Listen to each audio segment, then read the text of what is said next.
SimCity was released for the Super Nintendo in 1991.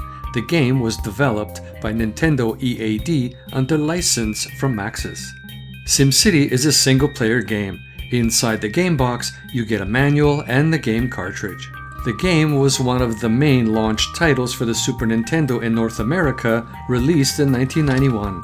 The game is a city-building simulator where players manage a city's development, balancing infrastructure, taxes, pollution, crime, and responding to disasters. SimCity is a city simulation game originally released in 1989 and was designed by Will Wright.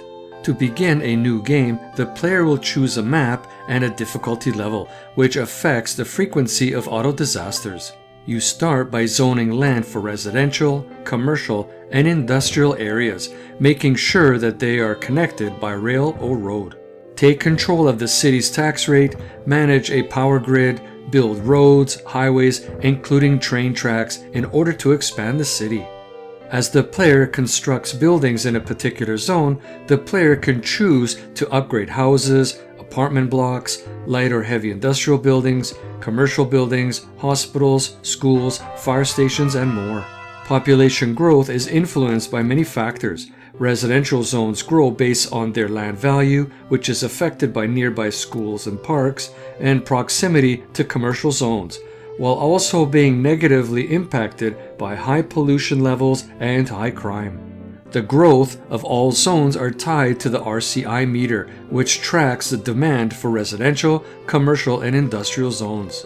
Commercial zones contribute to population growth and are affected by land value, pollution, and the RCI meter. Industrial zones are essential for job creation and employment, generate pollution that can affect residential and commercial zones if not managed properly. Essential services like fire departments, police stations help lower crime rates and also affect population growth. The use of rails over roads help reduce pollution and traffic congestion, benefiting nearby zones. The placement of key buildings like seaports, airports, and stadiums can boost growth in each zone. The player may have to deal with natural disasters such as flooding, tornadoes, fires, earthquakes, and monsters. The game also features seasonal changes in the city's graphics, newly added civic reward buildings, and an advisor named Dr. Wright, a parody of the game's creator, Will Wright. The game also includes Nintendo-themed Easter eggs, such as Bowser attacking the city instead of a monster like Godzilla, and a Mario statue when reaching a population of 500,000 people. The game features great sound effects and soundtrack, with a helpful assistant, Dr. Wright, who provides tips and announces gifts that can help boost your city's land value. Overall, the SimCity port for the Super Nintendo is widely regarded as a successful and well-executed adaptation of the original PC version, despite some limitations to this platform.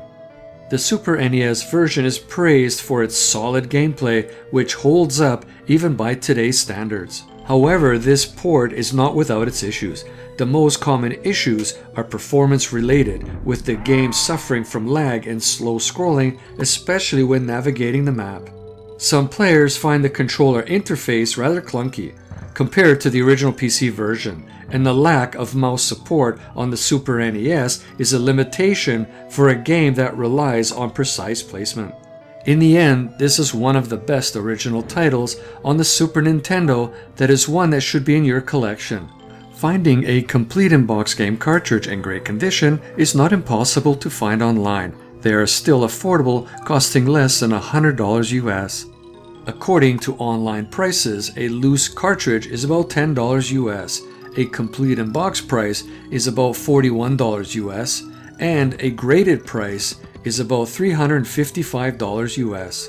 That being said, there is a new factory sealed cartridge on eBay selling for 990 Canadian dollars or 715 US dollars, which is almost 4 times the price of the 215 US dollars suggested under the new price listing.